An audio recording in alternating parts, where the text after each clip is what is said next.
Okay, so for this video, we are going to be going through the last half of chapter 2, covering 2.5, 2.6, 2.7, 2.7. Okay, so let's begin with 2.5 and 2.6.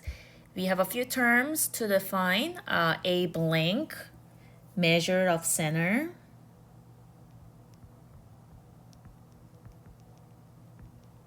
Is a value at the center middle of a data. A mean of a set data is the measure of the center found by adding the values and dividing the total by the number of data values. So probably many of you guys are familiar with the mean. In other words, it's an average. So how do you calculate the average? Well, there's actually two types of an average. First one, actual, and then the second one, approximated average. Okay. What is an actual mean? Well, if you actually know the data, then you will know the actual mean value. But if you don't know if you are not given the actual data value, but just the frequency, it will be approximation mean. Think about this. In the next, you see the chart over here on the next example. You're given the frequency. There's a 5 counts of a grade interval 50 to 59.9. So you really don't know that 5 data. All I know is there are 5 students who receive a grade between 50 to 59.9. So it could be 51, 51, 51, 51, 52. Or it could be 50, 57.5, 53, 55, 55.6, right? We don't know. Because we don't know the actual data and we are only given the frequency, this will be like the second type. Okay, so you will know the approximated value, but not the actual average value. So that's the difference between actual and approximated mean. But actual mean, it's easy, right? You're basically to sum up all the data divided by the total sample size. Now, I'm going to be using a lot of symbols now so that you can get a little bit comfortable with the symbol that we use in statistics. This is a sigma x. Sigma in mathematics is operation sum, adding up. So basically, the numerator part will be the sum of all data values divided by the sample size or total data value. Now, how do we calculate if you're only given frequency distribution? The formula is, we're still going to sum it up, but what? The class frequency times the midpoint divided by sum of frequency, also known as, this is the same thing as n. Okay, so you can even write down this. What is F represent? That's the frequency. And then X of M represent the class midpoint. Okay. So let's use the second formula for the following example. It's asking you calculate the mean. Even though they didn't say approximation mean, you should know that this will be the approximation mean. So use the correct formula, not the actual mean formula. All right, so again, as I said it earlier, I don't know the data value of a grade who receive 50 to 59.9, those 5 students' data value. So one way is I could just say, there's 50, 50, 50, 50, 50, just pick a value, but that's not really accurate. So what we do is, instead of picking randomly those 5 data value, we use a midpoint of this. So what is a midpoint? Well, how do you calculate the midpoint? That's 50 plus 59.9 divided by 2, right in the middle. 54.95. So the first class midpoint, I get 54.95.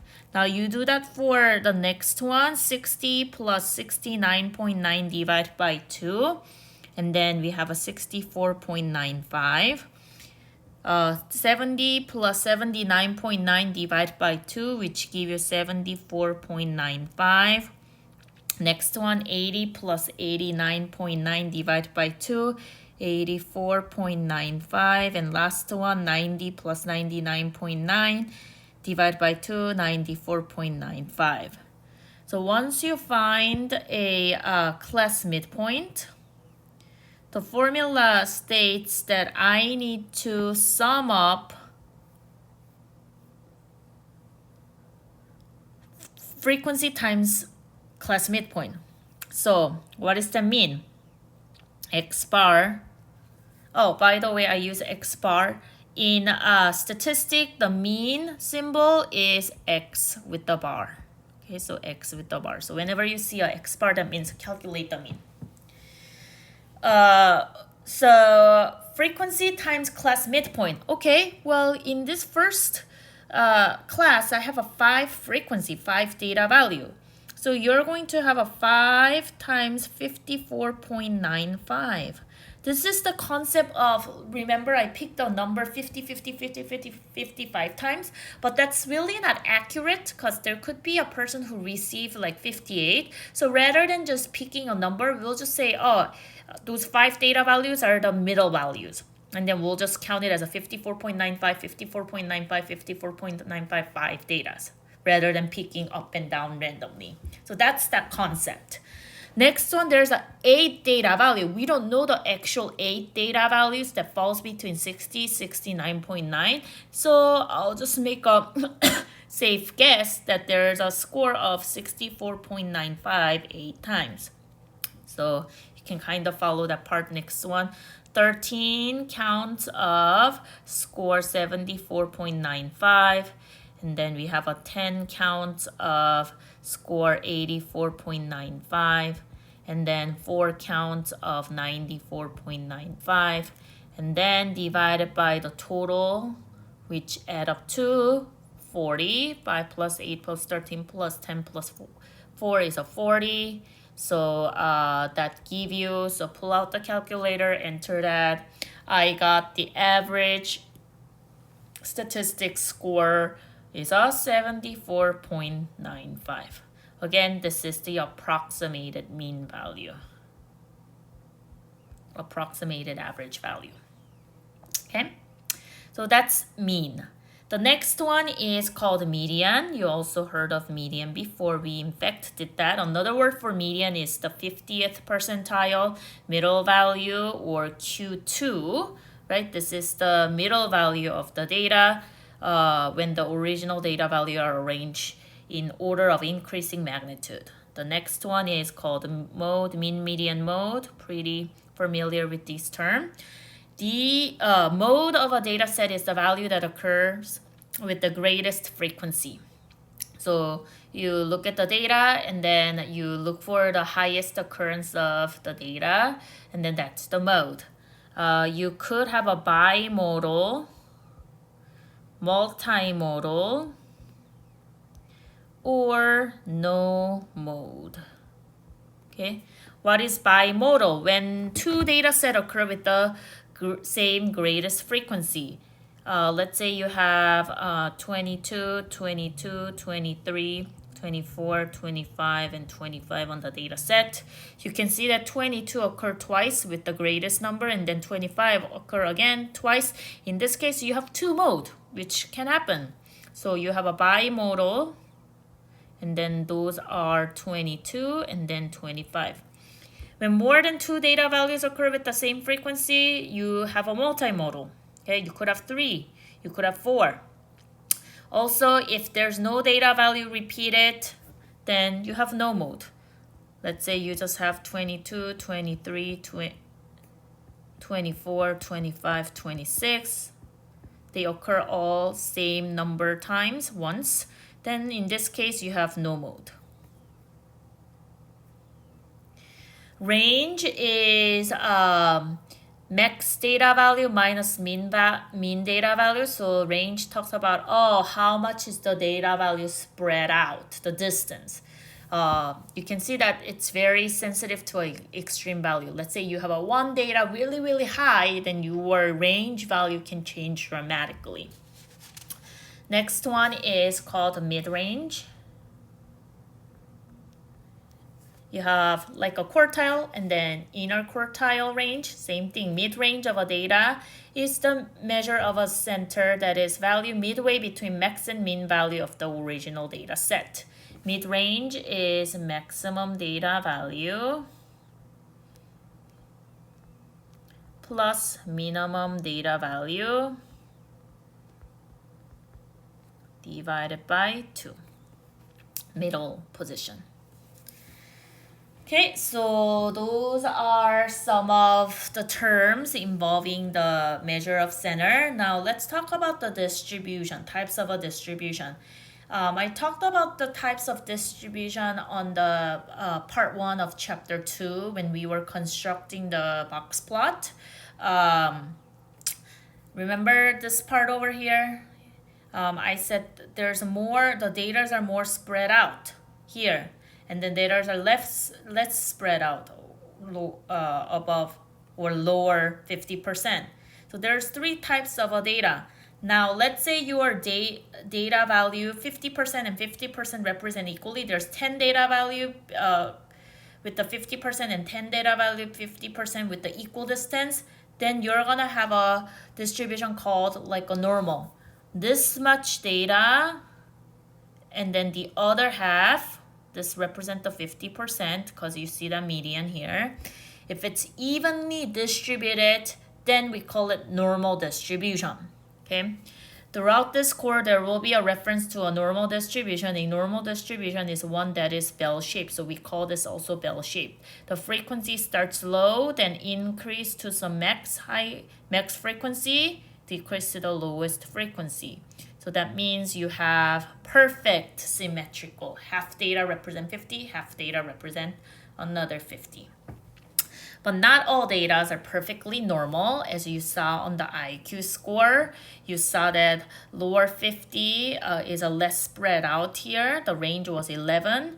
And then the upper 50 was a range of 30. So it's more spread out. So that will be like this part over here will be like positively skewed one. This was the IQ example. Okay, remember you had here's the median 50 data value. You see that there's more less spread out and then more spread out all the way up to the end. Okay, so in the box plot it will look like this, right? Or something like this. And then positively skewed, also longer right tail. Now, on the other hand, you can also have opposite thing happen. You have a 50th median right over here, but now this time you have more spread out on the left-hand side and less spread out on the upper side. So more spread out all the way up to the bottom, and then less spread out. The range is smaller, then you have the opposite going on. We call it negatively skewed or longer left tail. Now, if you're constructing a normal distribution, and then if you have a normal distribution, and then if you are constructing a box plot, you're going to see that equal distance. This distance is equal to this distance, which is equal to this distance, which is equal to this distance. So they are all evenly spread out.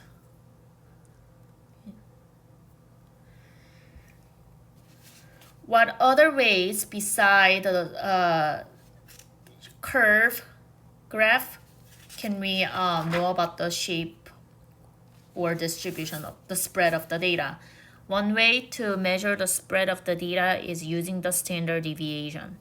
We use letter S for standard deviation. Okay, a set of sample value denoted by S is a measure of how much data value deviates from the mean. So standard deviation is measuring how much a particular data is away from the mean. We do this all the time, right? Let's say you took a exam and you want to know the average, right? Let's say the average exam score was a 70, okay? You receive 80. Well, you always compare that with the mean, right? Oh, I actually did better.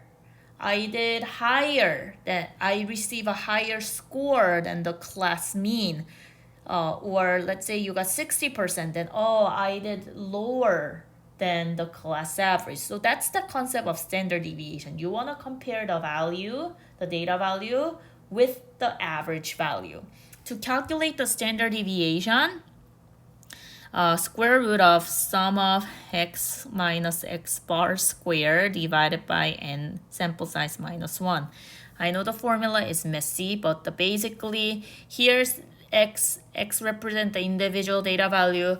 Take away all the average, right? Because you're comparing with the average, and then sum that up, and then square that, and then divide it by the total size minus 1, because you're particularly looking at your data value. Now there's a symbol for S and then Greek letter sigma. Now we talked about this. S is a sample standard deviation. Now the sigma is a population standard deviation. Remember we saw the difference between the sample versus population. Remember, population is the whole entire set, and then sample is a subset of a population. And then I also give you an example of an average weight, how the sample value and then population might be different. So that's why you have a two different formula. If you're considering the whole entire population, then it will be sum of x minus mu. Mu is a population mean divided by capital N, which is a population size. Right now, don't worry about the difference between sample and population. We'll stick with the sample when we do all the calculations. Starting chapter 3 and 4, you have to know the difference between, oh, am I talking about the sample or am I talking about the population? But for the first exam, we'll stick to all the sample part. Now, the formula looks messy. We will not use a formula. I'm going to show you how you can use a calculator to calculate these pretty quickly. Okay, so don't worry about it, but I'm still giving you the formula. Standard deviation, compare two sample standard deviation only when the sample means are approximated the same. Here's an example to help you visualize the concept of a standard deviation. Suppose that Rosa and Ben both shop at supermarket A. Rosa waits at a checkout counter for 7 minutes. Ben waits for 1 minute. You can see, obviously, Rosa waited longer than the Ben. At supermarket A, the mean waiting time is 5 minutes and the standard deviation is 2 minutes. So one thing that you can talk about in terms of Rosa is Rosa waits 7 minutes. What does that mean? Rosa waits time of 7 minutes is 2 minutes longer than the average. Because remember, average wait time was a 5, but she waited 7 minutes, so she waited 2 minutes longer. Another way to say this is Rosa's wait time of 7 minutes is 1 standard deviation above the average 5 minute. Remember, it tells you that mean time was a 5, standard deviation was 2 minutes. So if you put x bar plus s, which is 5 plus 2, which is a 7 minute, which is Rosa's waits for the 7 minute. So first sentence is talking about just knowing just in terms of range value. The second one is interpreting in terms of the vocab term standard deviation. Now, Ben waits for 1 minute. What does that mean? You can say Ben waits for 1 minute, or Ben's wait time of 1 minute is 4 minutes less than the average of 5 minute wait. He waited 4 minutes less than the average. Or you can say Ben's wait time of 1 minute is 2 standard deviation below average 5 minutes. Because remember, below means subtracting. So if you subtract only once, that's 5 5 minute minus 2, that's a 3 minute, but he waited 1 minute, so I need to subtract another 2, so twice of S. 5 minus 2 times 2, which is a 1 minute wait. Okay, so you can kind of see that visually this is what's happening. Let's say the scale represent wait time, so 0, 1, 2, 3, 4, 5, 6, 7, 8, 9. Rosa, I'm just gonna use a purple one. Rosa, let's locate first the mean time. Here's mean wait time. Here is Rosa's wait time. And then here is Ben's wait time. Okay. You can see S x bar plus 2, x bar plus 2, which is standard deviation, remember, is a 2 minutes, then it represents the Rosa's wait time. Now here, Ben's wait time is 4 minutes less or 2 full standard deviation below. So x bar minus 2s. Okay. The standard deviation is used to determine whether the data value is close or far from the mean. So when you so you can see that Rosa is close to average than Ben. Technically speaking, she's I know she waited longer, but she is closer to the average than the Ben. Okay. Another important thing about the standard deviation, right?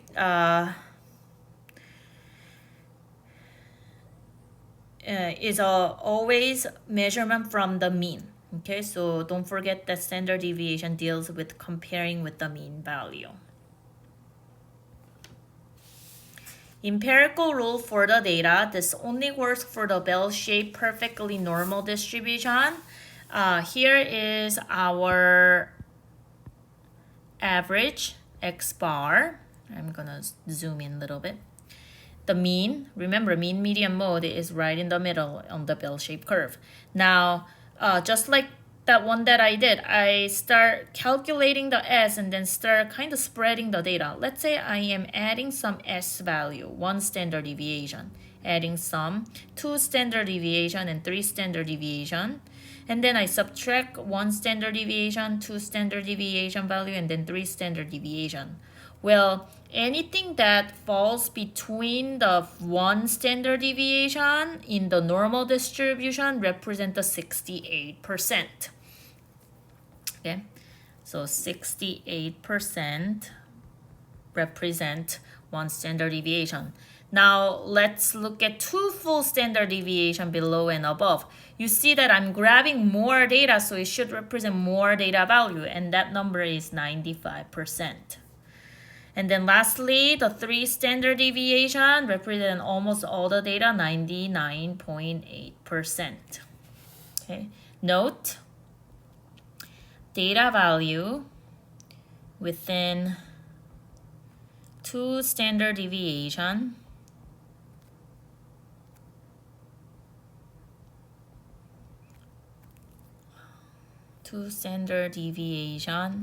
is called usual value.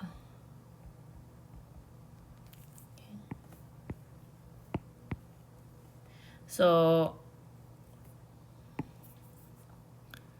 any data between x bar plus 2s, x bar minus 2s, we call it normal. So all these data here, anything falls here, we call it normal. Anything outside this zone, we call it unusual or outliers. Remember, we talked about this. This looks kind of familiar, adding and subtracting concept. Remember 1.5 IQR? Well, you can also use standard deviation to check for outliers. Okay. So usual, anything outside, unusual. The last one that we are going to talk about is a variance. Variance, we use variance as a general description of amount varies among themselves. remember, standard deviation was comparing with the mean. Variance is a general description of how the data value varies among itself. Sample standard deviation is calculated as a S square, which is a square of a standard deviation. Sample standard deviation.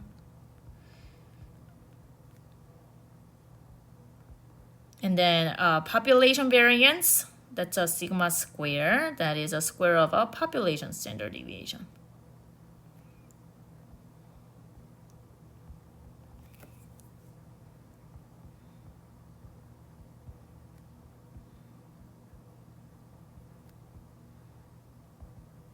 Okay. Don't worry about the next two bullet points. We'll skip that and then we'll end the section with an example that goes through everything that we talked about: mean, median, mode, range, standard deviation, and the variance. Okay. In a 5th grade class, the teacher was interested in the average and the sample standard deviation of a, you see the word sample standard deviation, so do not calculate the population standard deviation of ages of her students. The following data are the ages for the sample of 20 5th grade students. The ages are rounded to the nearest half a year. So there's a data value. Find the mean, median, mode, range, standard deviation, and variance. Okay, so it's asking you to calculate the mean. I'm gonna use a symbol now so that you feel familiar.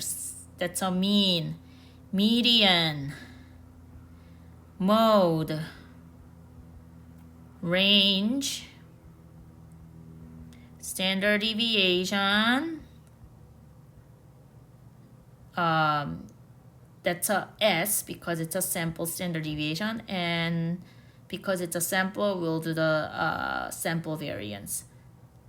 Variance, which is S square. Okay. I mentioned that I'm going to show you how to use a calculator to calculate standard deviation and variance. So I'm going to enter this data and show you how to use a calculator to calculate most of what they ask here. Okay, so let's pull out the calculator, and then we use the same function that we did with the 1-var statistic. Remember, 1-var statistic tells you the 5-number summary, Q1, Q2. So you can see that median, you can get that too. Q2 is the same thing as a median. Okay. So calculator, again, we need to enter this data value on the calculator because your calculator do not know the data. So you're going to be hitting stat, edit, and then enter the data. Now, if you use the last example, you should have like a bunch of data, right? I'm just making up. Well, here you no longer need that IQ example, so you can delete the data individually like this, but that takes too much. So what you can do is you can actually go up to L1 and hit clear, and then it will clear all the data at once. So you don't have to delete the data one at a time. Okay, so now let's enter this one. 9.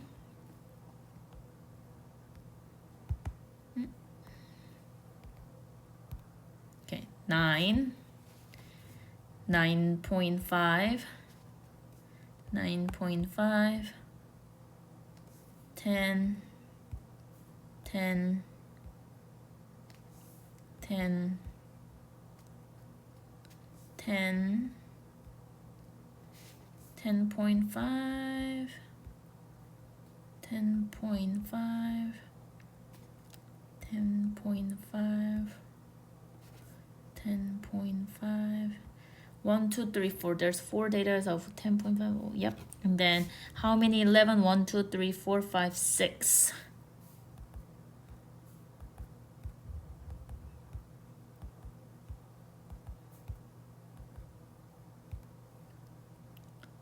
Then 11.5, 11.5, 11.5. Again, let's repeat what we did earlier with the 5-number summary. We went to 1-var statistic. So we hit stat, calculate column, and then one verse statistic, enter. There you go. It tells you a bunch of information. Here on the first one, 10.1.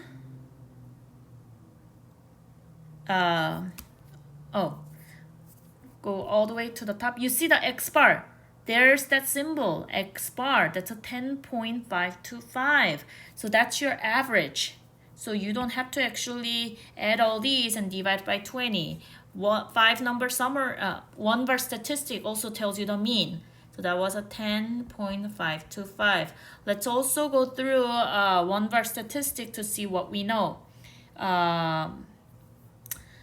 X bar, there's your S of X as a 0.715. So I'm just gonna round it to the 3 decimal place. 3 to 4 decimal place is good.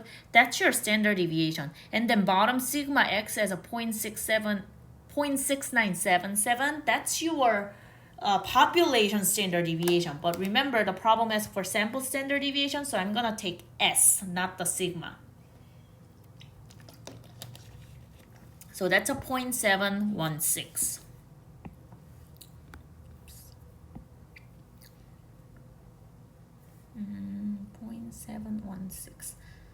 So we use a one verse statistic to calculate the mean standard deviation. That tells you directly. What else does one verse statistic tells you? Sample size and 20, 9, 10, median 10.5. 10.5, median 10.5. So it also tells you the median. What else? That's pretty much it. Okay, so it tells you 3 things: mean, median, standard deviation. But that's still a lot, and those takes a while to calculate, but we use the calculator. Rest of them is pretty easy to calculate. Mode, that's highest frequency. We saw that there was a 6 counts of 11. That was the highest frequency. So mode is pretty easy to calculate. Range, remember range was a maximum minus minimum value. Max was a 11.5, take away 9, 11.5, take away 9, which is equal to 2.5. And then the variance is a square of a standard deviation, so that's also easy. We know the standard deviation value, square that. I'm getting 0.513. All right, that's it for chapter 2. We finish entire chapter 2. We'll begin chapter 3 on the next video.